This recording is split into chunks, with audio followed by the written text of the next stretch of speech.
มงคลสูตรที่หนึ่งอเสวนาจะพาลานังการบ่คบคนพาล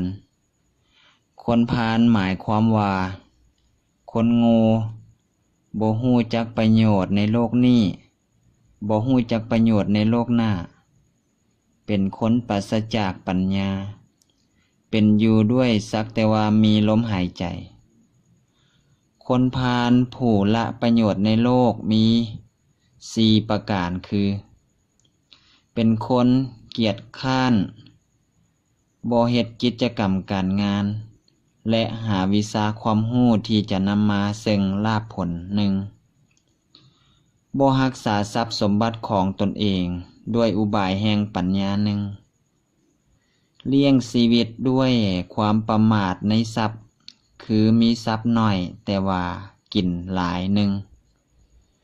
และคบคนพาลสันดานเป็นบาปหนึ่งคนพาลผู้ละประโยชน์ในโลกหน้ามีอยู่5ประการคือบ่มีศรัทธาในความเชื่อถึงคุณพระรัตนตรัยหนึ่งเป็นผู้บ่มีศีล5ศีล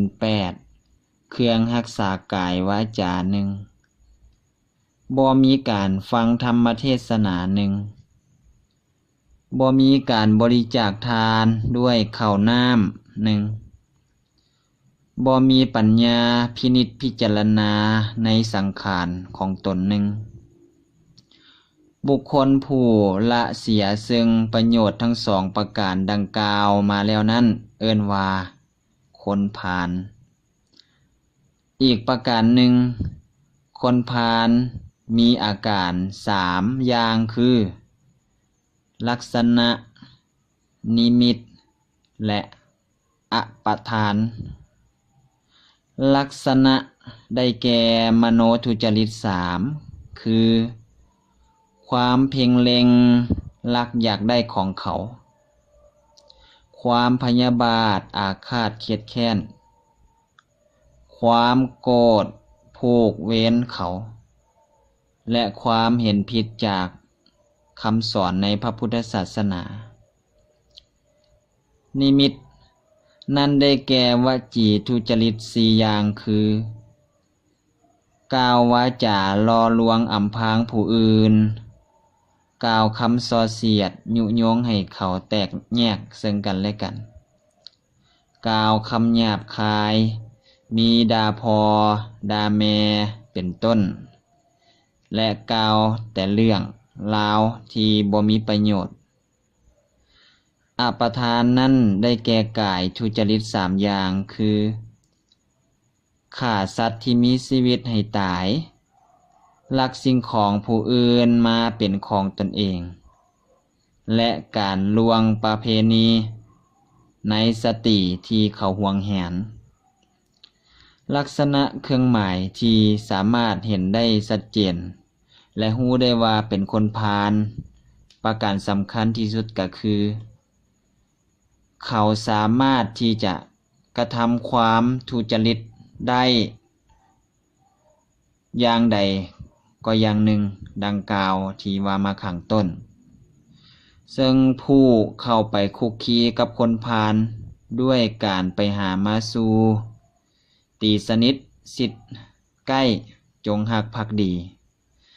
เป็นเพื่อนร่วมคิดร่วมเห็นเป็นเพื่อนร่วมกินร่วมอยู่และดำเนินตามอย่างคือทำตามข้อประพฤติของคนพาลนี่ชื่อว่าคบคนพาลคนพาลนั้นมีอยู่2ประเภทคือพาลภายนอกคนอื่นที่เป็นพาลและพาลภายในตัวเฮาเองที่มีกายชั่ววาจาชั่วการคบคนพาลบ่เป็นมงคลเพราะเป็นเหตุให้ผู้ที่คบเป็นคนเสื่อมนะก็จะสุดเอาตัวในฐานะของตนลงให้ตกต่ำกว่าเดิมมีจิตใจที่เลวร้ายอันนำมาซึ่งความเดือดร้อนแห่งชีวิตของตน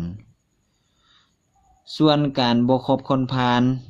นั่นเป็นเหตุให้เจริญด้วยทรัพย์สมบัติเลื่อนฐานะของตนให้ดีขึ้นกว่าเก่า มีชีวิตอย่างสงบสุขบ่ต้องเดือดร้อนนอนทุกข์มีกายวาจา